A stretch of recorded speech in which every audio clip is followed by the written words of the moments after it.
Olá, tudo bem? Estou de volta. O motivo desta vez é que depois de haver conversado algumas vezes, com uma amiga sobre um determinado assunto, eu decidi escrever e postar em vídeo, porque certamente, além de ajudá-la, vai ajudar outras pessoas que provavelmente estão passando pela mesma situação que ela, certo? Então, eu coloquei por título doenças e enfermidades, tá bom? Então, sem perca de tempo. Ela tem epilepsia, que é uma alteração temporária e irreversível do funcionamento do cérebro e se expressa por crises epilépticas. A causa pode ser uma lesão no cérebro decorrente de uma forte pancada na cabeça, uma infecção, abuso de bebidas alcoólicas, de drogas, etc. E às vezes ocorre antes ou durante o parto. Como não sou da área de saúde, não vou entrar neste assunto que é específico da medicina. Citei apenas porque muitas pessoas, por incrível que pareça, não sabem o que é. Como já conheci algumas pessoas que têm epilepsia, inclusive uma colega de trabalho, eu adquiri um pouco de conhecimento. De volta ao assunto. Depois que a mãe dela faleceu, ela teve síndrome do pânico, que é um tipo de transtorno de ansiedade no qual ocorrem crises inesperadas de desespero e medo intenso de que algo terrível aconteça. Ela fez tratamento, está se recuperando aos poucos, mas vive depressiva na maioria dos dias, Nada a deixa feliz, mesmo tendo uma linda família e sendo filha de Deus. Conversamos algumas vezes e o Senhor tem me usado para ela na área do aconselhamento, mostrando o que ela já sabe, mas que por causa da situação em que ela está, parece que está com uma venda nos olhos. Deus é soberano, o Deus Todo-Poderoso. Êxodo 6, versículo 3. Em minha casa, orando por ela, o Espírito do Senhor me levou a meditar nas maravilhas que o Senhor faz. De imediato, peguei lápis e papel e comecei a escrever. Vieram muitas passagens bíblicas, citarei algumas para não ficar muito longo. Eu creio será suficiente para Deus fazer maravilhas na tua vida. Mateus capítulo 4, versículos 18 a 24, fala da chamada dos primeiros discípulos de Jesus, André, Pedro, Tiago e João, certo? Eu vou ler apenas os versículos de 22 a 24. E chamou-os Jesus, Eles, deixando imediatamente o barco e seu pai, seguiram-no. E percorria Jesus toda a Galileia. Olha só o que era que Jesus andava fazendo. Ensinando nas sinagogas, pregando o evangelho do reino, curando todas as enfermidades e moléstias entre o povo. E a sua fama correu por toda a Síria, e traziam-lhe todos os que padeciam, acometidos de várias enfermidades e tormentos, os endemoniados, os lunáticos e os paralíticos, e ele os curava. Louvado seja Deus. Ao ler esta passagem, me chamou a atenção duas palavras: enfermidades e doenças. São diferentes, Uma precisa de tratamento, que são as moléstias, As doenças. Falta ou perturbação da saúde, vício ou um defeito, na saúde. E a outra, enfermidades, que também é chamada de achaque, Que é uma doença sem gravidade, um mal-estar. Na infância, as doenças são frequentes e consideradas normais, sendo a maioria quase sem gravidade. Se você tem doença, depressão, aquela transtorno bipolar, digamos, você tem uma obesidade, uma hanseníase, um câncer, não é? Precisa de tratamento, sim, precisa de acompanhamento médico. Primeiro, se conscientize que está doente e que precisa de ajuda. Depois você procura ajuda médica. Não é bom ir só, peça ajuda de alguém que conviva com você para lhe acompanhar. Escute o que Jesus falou. Mateus capítulo 9, versículo 12. Jesus disse-lhes: não necessitam de médico os sãos, mas sim os doentes. Você pode me perguntar: e Jesus não cura mais? Eu creio, com todas as minhas forças. Jesus, ele é o mesmo ontem, hoje e eternamente. Está lá em Hebreus 13, versículo 8. Ele também deu autoridade aos que creem para impor as mãos sobre os enfermos e estes serem curados. Marcos 16, versículo 17 e 18. Mas também ele deu sabedoria aos homens para fazer esta parte, conforme o versículo que eu li acima, não é? Então, que é cuidar dos doentes. A doença entrou no mundo por causa do pecado. A Bíblia diz que o mundo jaz no maligno. Ela vai continuar existindo até os últimos dias. Jesus, com certeza, ele cura.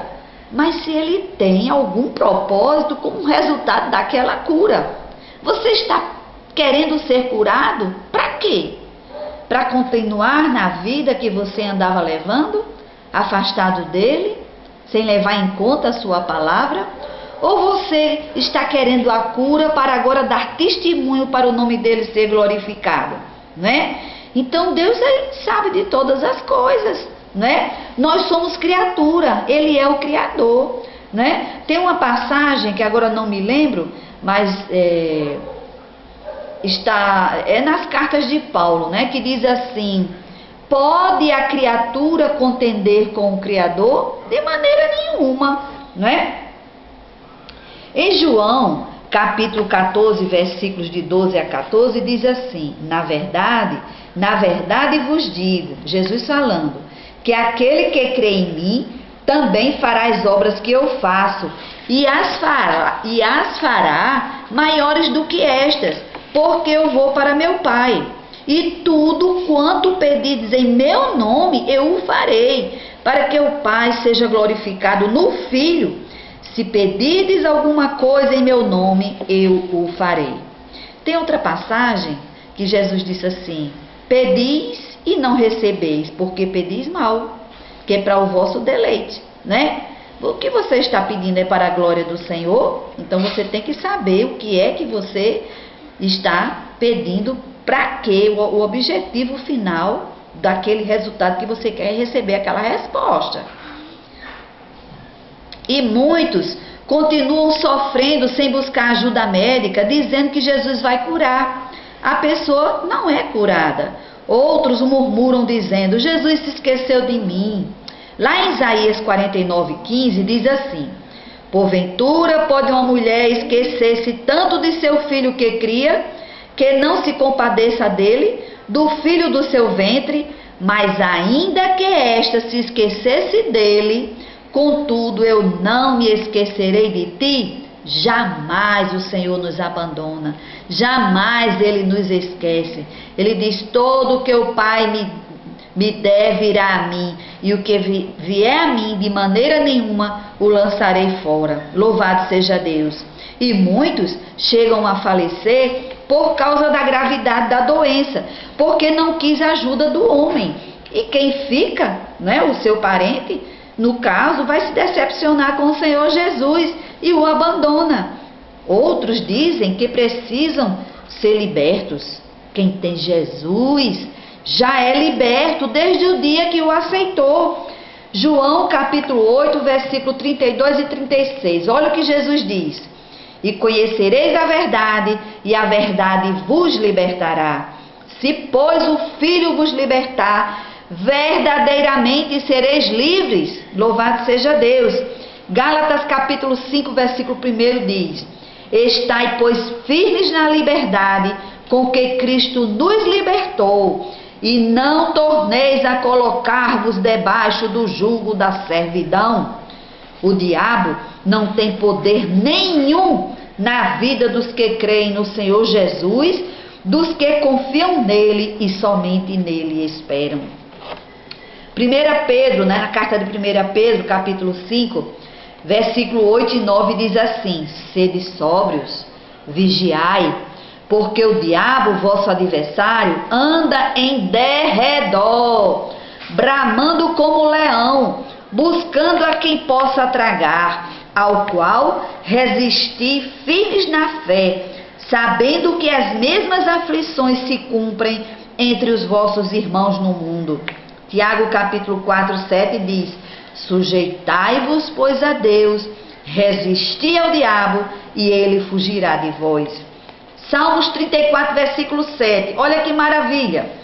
O anjo do Senhor acampa-se ao redor dos que o temem e os livra. O diabo está ao derredor. O anjo do Senhor está ao nosso redor, nos guardando, nos protegendo, nos livrando. Louvado seja Deus. João capítulo 39 a 43. Vejam esta situação. Porque o que é possível para o homem fazer, Deus não vai fazer. Ele pode, mas ele quer que o homem faça, né? Então ele manda o homem fazer. É aquele exemplo de Lázaro, né? Disse Jesus: tirai a pedra. Jesus podia tirar, mas os homens podiam fazer, né? E aquela ação, e Jesus manda-os tirar a pedra. E Marta, a irmã do defunto, disse-lhe: Senhor, já cheira mal, porque é já de 4 dias. E disse-lhe Jesus: não te hei dito que se creres verás a glória de Deus? Tiraram, pois, a pedra de onde o defunto jazia. E Jesus, levantando os olhos para cima, disse: Pai, graças te dou por me haveres ouvido. Louvado seja Deus. Eu bem sei que sempre me ouves, mas eu disse isto por causa da multidão que está em redor, para que creiam que tu me enviaste. E tendo dito isto, clamou com grande voz: Lázaro, sai para fora. E o homem saiu vivo. Louvado seja Deus. Louvado seja Deus. Em outra passagem bíblica, né? Os discípulos de Jesus, ao vê-lo acalmar a tempestade, ficaram maravilhados. E eles disseram, né? Mateus capítulo 8, versículo 27. E aqueles homens se maravilharam, dizendo: que homem é este, que até os ventos e o mar lhe obedecem? Eles não tinham ainda, a mente deles não tinha ainda tomado aquela consciência da grandeza do Senhor, que para ele não tem limite, nada, não tem limite para o Senhor. O que ele quer fazer, ele faz, né? Tem uma palavra que diz lá em Isaías, né, que diz assim: operando eu, quem impedirá? Ninguém, né? Em Mateus capítulo 8, versículo 14 a 17, outra passagem maravilhosa, né? E Jesus, entrando em casa de Pedro, do apóstolo Pedro, viu a sogra deste acamada e com febre, né? Então Pedro, o apóstolo de Jesus, era casado, né?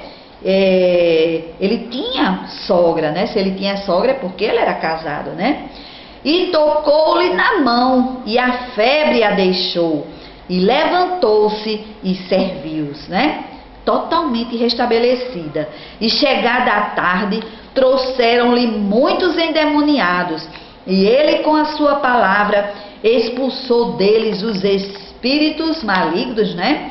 Curou todos os que estavam enfermos, para que se cumprisse o que fora dito pelo profeta Isaías, que diz: ele tomou sobre si as nossas enfermidades e levou as nossas doenças. Louvado seja o teu santo nome, Pai. E em Mateus capítulo 11, versículo 28 a 30, ele faz um convite especial maravilhoso, né? A todos os cansados e oprimidos. Vinde a mim, todos os que estáis cansados e oprimidos, eu vos aliviarei. Tomai sobre vós o meu jugo e aprendei de mim, que sou manso e humilde de coração, e encontrareis descanso para as vossas almas, porque o meu jugo é suave e o meu fardo é leve. Jesus, ele nos prometeu, ou seja, é promessa dele estar conosco todos os dias, né? Está lá em Mateus capítulo 28, versículo 20, né? Ele nos faz habitar em segurança. Salmos capítulo 4, versículo 8. Em paz também me deitarei e dormirei, porque só tu, Senhor, me fazes habitar em segurança. Olha só, todos os nossos dias já estão determinados, né, pelo Senhor, está escrito no livro dele. Salmo 139, versículo 16, diz assim, ó: os teus olhos viram o meu corpo ainda informe, e no teu livro foram escritos os dias, sim, todos os dias que foram ordenados para mim, quando ainda não havia nenhum deles, para você também, para toda a humanidade. Louvado seja o teu santo nome, Pai. E eu me lembro agora um versículo maravilhoso, lá no Salmo 23, o versículo 6, que diz que certamente que a bondade e a misericórdia do Senhor nos seguirão todos os dias. Não é pouca coisa não, é tudo. Você ter a bondade e a misericórdia do Senhor todos os dias na sua vida é maravilhoso, é motivo de alegria, né? Então, saia dessa prostração, né, dessa tristeza. Não, quem tem Jesus é alegre, é feliz, né? Porque Ele nos deu tudo o que a gente precisava. Tudo que o homem não podia fazer, Jesus fez. Perdoou os nossos pecados, Ele nos restaurou, né, de volta à comunhão com o Pai. E Ele foi preparar uma morada para todo que nele crê e que nele espera. Nem um dia nós vamos morar com o Senhor. Ele vai voltar e vai nos levar. Portanto, meu irmão, minha irmã, meu amigo, minha amiga, Filipenses capítulo 4, versículos 6 e 7 diz assim: não estejais inquietos por coisa alguma, antes as vossas petições sejam em tudo conhecidas diante de Deus, pela oração e súplica, com ações de graças. E a paz de Deus, que excede todo o entendimento, guardará os vossos corações e os vossos sentimentos em Cristo Jesus. Porque para Deus nada é impossível. Está lá em Lucas, capítulo 1, versículo 37. Louvado seja Deus. Vou cantar bem rapidinho um corinho que o Senhor me deu quando eu estava passando por um momento de grande tristeza. Eu caminhando na praia todas as manhãs, e neste dia eu estava caminhando e chorando, né, pelo momento que eu estava passando. E eu olhei para o mar e estava parecendo um rio, não tinha uma onda. E eu ali, caminhando e chorando, aí comecei a cantar. O Espírito do Senhor me lembrou a palavra e eu fui cantando. Olhando para o mar, ao ver a imensidão de suas águas tranquilas, não posso deixar de pensar e adorar o meu querido Jesus. E ao mesmo tempo me faz lembrar do seu convite que diz: vinde a mim todos vós, que estáis cansados e oprimidos, e eu vos aliviarei. Tomai sobre vós o meu jugo e aprendei de mim, que sou manso e humilde de coração, porque o meu jugo é suave, o meu fardo é leve. O meu jugo é suave, o meu fardo é leve. Louvado seja o teu santo nome, Pai. Quem disse que a tristeza ficou mais, bateu em retirada. Louvado seja Deus, e foi só alegria. Deus te abençoe, em nome de Jesus. Amém. Obrigado pela tua atenção.